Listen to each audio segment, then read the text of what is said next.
Film की शुरुआत में हमें सन 1835 का समय दिखाया जाता है, जहां एक फेमस साइंटिस्ट चार्ल्स डार्विन को एक आइलैंड दिखाई पड़ती है, जो कि एक ऐसा आइलैंड होता है जहां पर फ्लमेल्स नाम के यूनिक स्पीसीज रहा करते थे, जो दिखने में डोनट जैसे थे। फ्लमेल्स को देखते हैं, जिनमें से वो बहुत ही सीधा होता है, पर उसकी बहन एड बहुत ही शरारती होती है। आज के दिन उनके आइलैंड पर एक फ्लावर फेस्टिवल मनाया जाने वाला था, जिस वजह से सभी फ्लमेल्स बहुत ही एक्साइटेड होते हैं। पर वहीं एक बुजुर्ग माली ओप और एड को आज के दिन किसी भी तरह का गड़बड़ न करने को कहती है, क्योंकि जब कभी भी ओप कुछ करने जाता था तो एड की गलती से उसे अक्सर शर्मिंदा होना पड़ता था, और इस वजह से क्लैन के लोग ओप के साथ एड से भी दूर रहा करते थे। पर इस बार ओप बिल्कुल भी रिस्क नहीं लेना चाहता था, इसलिए वो एड को भी सभी के साथ शराफत से पेश आने को कहता है। वहीं फ्लावर फेस्टिवल के लिए सारे फ्लमेल्स इकट्ठे होते हैं,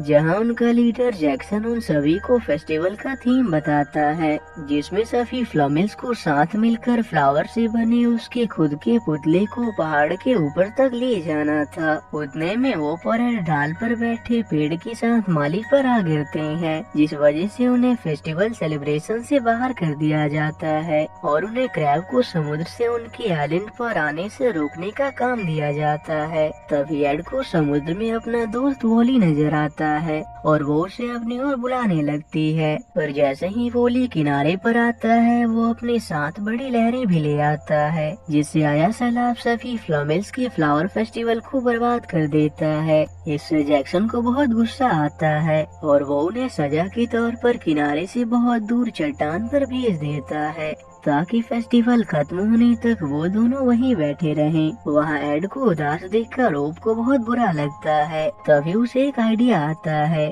और वो एड को साथ लेकर पहाड़ की तरफ जाने लगती है, क्योंकि उसे लगता है कि अगर हम कुछ अच्छे फूल तोड़कर फेस्टिवल में ले जाएं, तो शायद सारे फ्लमेल्स हमें माफ कर देंगे। उसी दौरान ओप को एक मिस्टीरियस फ्लावर नजर आता है और वो एक रस्सी के सहारे उसकी तरफ बढ़ने लगती है। ओप के उसे छूते ही वो फ्लावर ग्लो करना शुरू हो जाता है। उसी दौरान एड को डार्विन की शिप नजर आती है, पर तभी वो दोनों उस फ्लावर से निकली रोशनी के अंदर चले जाते हैं, जो असल में एक पोर्टल होता है, और उसे होते हुए वो एक अनजान कमरे में आ पहुंचते हैं। उतने में वहाँ की ओनर कमरे की सफाई करने आ जाती है, इसलिए वो वहाँ से बच निकलते हैं। पर तभी उन्हें क्लैरेंस नाम का एक डॉग नजर आता है, जो उन्हें देखते ही भौंकने लगता है, इसलिए वो उस मकान से भागते हुए बाहर आ जाते हैं, जहां वो खुद को प्रेजेंट टाइम के शंघाई शहर में पाते हैं। आज के समय में मौजूद एडवांस टेक्नोलॉजी को देखकर वो बहुत हैरान होते हैं। तभी एक लड़की उनके क्यूटनेस को देखकर उन्हें उठा लेती है और अपने साथ लेकर घर जाने लगती है, पर उतने में क्लैरेंस वहां पहुंचकर उस लड़की को डराकर वहां से भगा देता है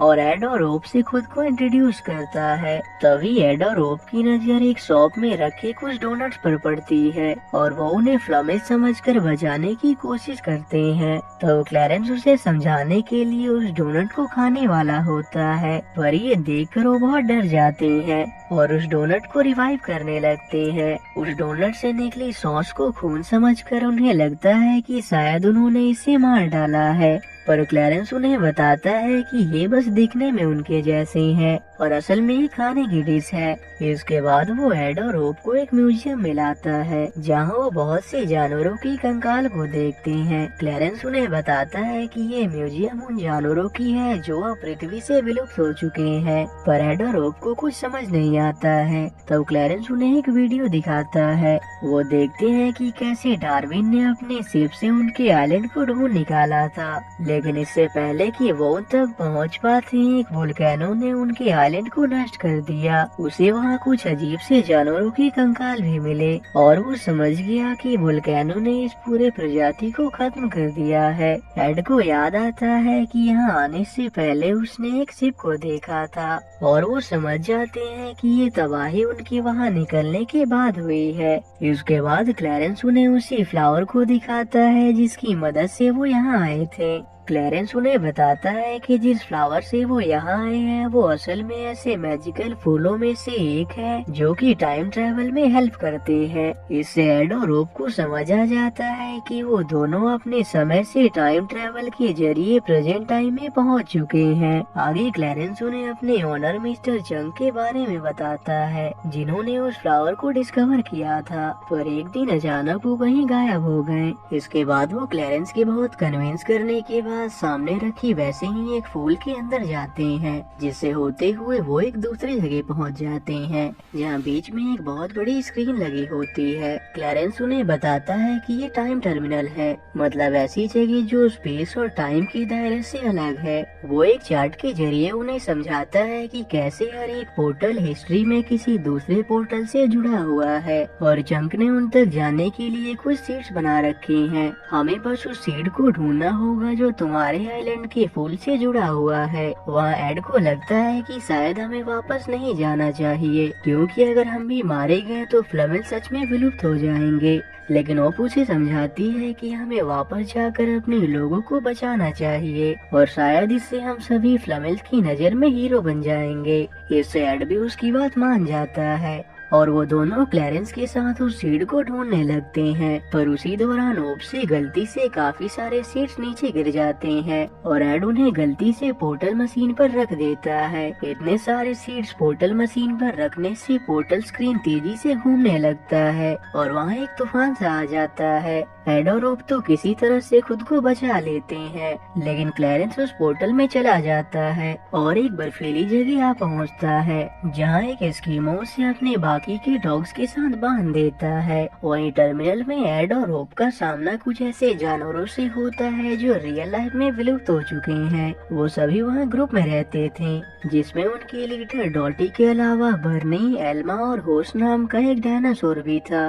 डॉटी उन्हें बताती है कि अगर मिस्टर चंक ने हमें नहीं बचाया होता तो हम भी अपने प्रजाति की तरह विलुप्त हो चुके होते और तब से ही हम यहीं इसी टर्मिनल में रहते हैं। यहाँ डोडो और उसके साथियों की क्लैरेंस के गायब होने का पता चलता है और एड उन्हें पूरी बात बता देता है। वहाँ ओप उन्हें कहती है कि अगर हम नीचे गिरे सीट्स को एक एक करके ट्राई करें तो फाइनली हम क्लैरेंस तक पहुँच सकते हैं, पर बर्नी और उसकी साथियों को लगता है कि इसमें बहुत खतरा है, इसलिए वो बेड को लेकर एक सीट द्वारा ओपन पोर्टल में चली जाती है। पर असल में वो स्टोन एज के समय में पहुंच जाते हैं, जहां एक केवमैन उन्हें देखते ही उन पर हमला कर देता है, लेकिन किसी तरह से वो उससे बचकर वापस आ जाते हैं। पर इसके बाद भी वो हार नहीं मानती और वो एड को साथ लेकर बहुत से डिफरेंट पोर्टल्स में जाती है, पर इतने कोशिश के बाद भी उन्हें क्लैरेंस का कोई पता नहीं चलता। वहीं बर्नी अपने आइसक्रीम वैन में उन्हें 2 टाइम फ्लावर्स दिखाता है और बताता है कि अगर इसके बीच में किसी चीज को रख दिया जाए तो वो गायब होकर एक डिफरेंट टाइम में फिर वापस आ जाती है। वहीं आखिर में एड और रोब को सही सीड मिल जाती है, जिसके जरिए वो क्लैरेंस तक पहुँच जाते हैं।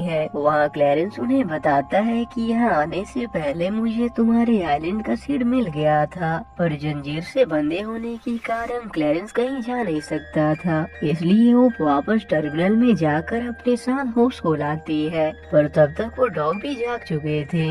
होस्ट क्लैरेंस को तो जंजीर से आजाद कर देता है, पर वो डॉग उनके पीछे पड़ जाते हैं। वो किसी तरह से उनसे बचकर भागते हैं, लेकिन एक डॉग होस्ट के पैर पर काट लेता है और उनके साथ टर्मिनल तक आ जाता है। वहाँ होस्ट किसी तरह से उससे पीछा छुड़ाता है, पर ये देखकर एड ओप पर बहुत गुस्सा करता है और इसके लिए उसे जिम्मेदार ठहराता है। वो उससे कहता है कि तुम कभी सुधर नहीं सकती और उसे वहाँ से जाने को कहता है, पर ओप उसकी बात को सीरियस ले लेती है। क्लैरेंस उसे समझाने की कोशिश करता है, पर ओप अकेले ही अपने कम्युनिटी को खतरे से बचाने के लिए वहाँ से पोर्टल के थ्रू चली जाती है। अपने आइलैंड पहुंचकर वो सभी फ्लेमिल्स को बताती है कि मैं अभी फ्यूचर देखकर आ रही हूँ, जिससे मुझे ये पता चला कि कुछ ही देर में यहाँ एक वोल्केनो इरप्शन होने वाला है, जिसमें हमारी पूरी स्पीसीज हमेशा के लिए विलुप्त हो जाएगी। लेकिन जैक्सन को उस पर बिल्कुल यकीन नहीं होता। ओप उन्हें फ्यूचर से लाई कुछ चीजों के जरिए अपनी सच्चाई साबित करने की कोशिश करती है। वहीं टर्मिनल में एड को ओप पर गुस्सा करने के लिए बहुत अफसोस होता है और डॉटी उसे रियलाइज कराती है कि अगर ओप उसके साथ नहीं होती तो उसकी लाइफ कितनी बोरिंग होती। इससे एड को अपनी गलती रियलाइज हो जाती है, पर तब उसे पता चलता है कि ओप उसे छोड़कर अपने आइलैंड जा चुकी है, इसलिए एड भी उसी पोर्टल में चला जाता है। इधर ओप के काफी कोशिश के बाद भी जैक्सन को उस पर यकीन नहीं होता। तभी क्लैरेंस वहाँ पहुँच जाता है और सभी को बताता है कि ओप सही कह रही थी, पर यही वो अपना रियल मकसद भी रिवील करता है और सभी से कहता है कि तुम सभी के लिए असली खतरा तो मैं खुद हूँ। वो केव से बाहर निकलकर उस केव के एंट्रेंस को ब्लास्ट कर देता है, जिससे सारे फ्लमेल्स अंदर ही कैद हो जाते हैं, पर ओप धमाके से बाहर आ गिरती है। तभी क्लैरेंस वहाँ आकर उसे पेड़ से बांध देता है और ओप के पूछने पर अपनी असलियत बताता है। वो कहता है कि काफी समय पहले तक फ्लमेल्स भी इंसानों के बीच ही रहा करते थे और वो इतने पॉपुलर थे कि कोई भी डॉग्स पर ध्यान नहीं देता था और वो सिर्फ फ्लमेल्स को ही पेट बनाना चाहते थे। इस कारण से मैं बहुत अकेला रह गया, पर एक दिन डॉक्टर जंक ने मुझे अडॉप्ट कर लिया और मैं उनके साथ इतना घुल मिल गया कि उन्होंने मुझे अपने बहुत से एडवेंचर्स में शामिल किया और इसी तरह एक दिन हम फ्लमेल्स के आइलैंड आ पहुँचे, जो कि वही दिन था जिस दिन डार्विन ने फ्लमेल्स स्पीसीज को डिस्कवर किया था और उन्हें पेट के रूप में पूरे दुनिया में पॉपुलर कर दिया। डॉक्टर चंग को भी फ्लमेल्स बहुत पसंद आए और मैं समझ गया कि जल्दी कोई फ्लमेल्स मेरी भी जगह ले लेगा। इससे नाराज होकर मैंने चंग को एक अनजान पोर्टल में भेज दिया और उसकी सीड्स को भी नष्ट कर दिया ताकि वो कभी भी वापस ही न आ सके। इसके बाद मैं वापस से आइलैंड पर आया और एक एक्सप्लोसिव डिवाइस के जरिए वोल्केनो को एक्टिवेट कर दिया, जिस कारण डार्विन के ढूंढने से पहले ही वो आइलैंड नष्ट हो गया और इस तरह से असली टाइमलाइन से फ्लमेल्स का वजूद ही मिट गया। पर फिर एक दिन तुम दोनों वापस आ गए, जिससे मुझे वापस से फ्लमेल्स के दुनिया भर में पॉपुलर होने का डर सताने लगा। पर अभी ये ज्यादा देर तक नहीं रहने वाला, क्योंकि क्लैरेंस वापस से उस वोल्केनो को एक्टिवेट करके ओप और सारे फ्लमेल्स को मरने के लिए छोड़कर वहाँ से चला जाता है। दूसरी ओर टर्मिनल में बर्नी और उसके साथियों को वीडियो क्लिप के जरिए क्लैरेंस की सच्चाई पता चल जाती है कि किस तरह उसने डॉक्टर जंग को धोखे से 1836 के समय में भेज दिया था और उस टाइमलाइन के सीड को भी नष्ट कर दिया था। तब डॉटी को डॉक्टर चंग को वापस लाने का एक आइडिया आता है कि वो 1836 के बदले 1837 का सीड यूज करके भी चंग को वापस ला सकते हैं। वहीं आइलैंड पर एड ओप के पास पहुंच जाता है, जहां ओप उसे क्लैरेंस की पूरी सच्चाई बता देती है। यहाँ एड ओप से अपने बर्ताव के लिए माफी मांगता है। इसके बाद कुछ क्रैब्स की मदद से ओप उस लॉक से आजाद हो जाती है। इधर क्लैरेंस जब वापस टर्मिनल में पहुंचता है तो वहाँ रखे कैलेंडर से उसे पता चल जाता है कि सारे फ्लमेल्स अभी भी जिंदा हैं। वहीं एड और ओप जब बाकी फ्लमेल्स को केव से निकाल रहे होते हैं, तभी क्लैरेंस वहाँ आ जाता है, जो अपने साथ डिफरेंट टाइमलाइन से एक दानव भी लाया था जिसका नाम साइक्लोप्स था। साइक्लोप्स एड और ओप को क्लैरेंस की कमांड पर खाने वाला होता है। उतने में डॉटी और उसकी टीम वहाँ पहुँच जाती है और उन्हें पता चलता है कि एक आंख होने के कारण साइक्लोप्स की नजर कमजोर है, इसलिए उन्हें एक आइडिया आता है और वो जानबूझकर साइक्लोप्स को उन्हें वहाँ पड़ी चट्टान से हिट करने के लिए मजबूर करते हैं और इस तरह से साइक्लोप्स अनजाने में केव की ब्लॉक रास्ते को ओपन कर देता है,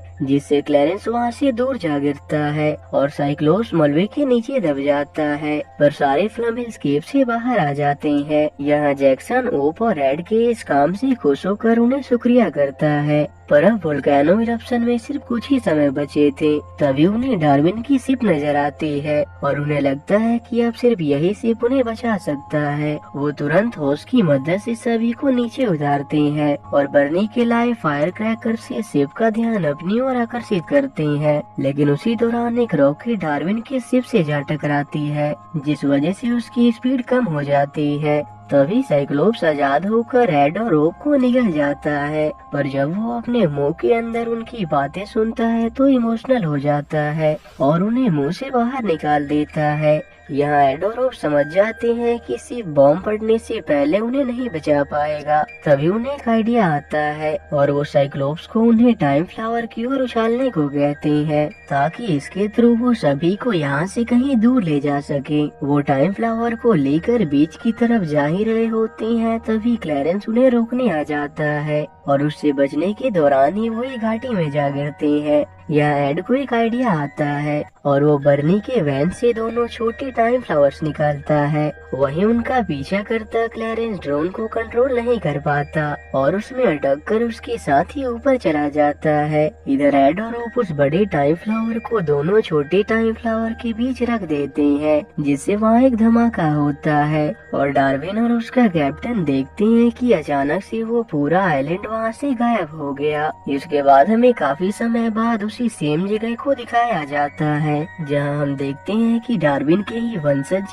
क्रूज में सफर करते हुए वहाँ से गुजर रहे होते हैं। तभी अचानक उन्हें अपने सामने एक आइलैंड अपीयर होता हुआ नजर आता है, जिसे देखकर उन्हें अपनी आंखों पर यकीन नहीं होता। इधर आइलैंड पर सभी सेफली बच चुके थे, पर तभी क्लैरेंस किसी तरह बचकर वहाँ आ जाता है। पर इससे पहले कि वो किसी को नुकसान पहुँचा पाता, डॉक्टर चंक वहाँ आ जाते हैं, जो उसे रोक लेते हैं। और इस तरह से फ्लमेल्स की स्पीसीज विलुप्त होने से बच चुके थे और इंसानों के बीच उनके पेट के रूप में रहा करते थे। आखिर में एड और डोर्टी आपस में शादी कर लेते हैं और उनका एक बेबी आने वाला होता है। वहीं क्लैरेंस को सजा के तौर पर उसी बर्फीली जगह भेज दिया जाता है और इसी के साथ ही ये मूवी यहीं एंड हो जाती है। तो अगर आपको ये वीडियो अच्छा लगा हो तो इसे लाइक करें और ऐसी ही और स्टोरीज के लिए इस चैनल को सब्सक्राइब करें।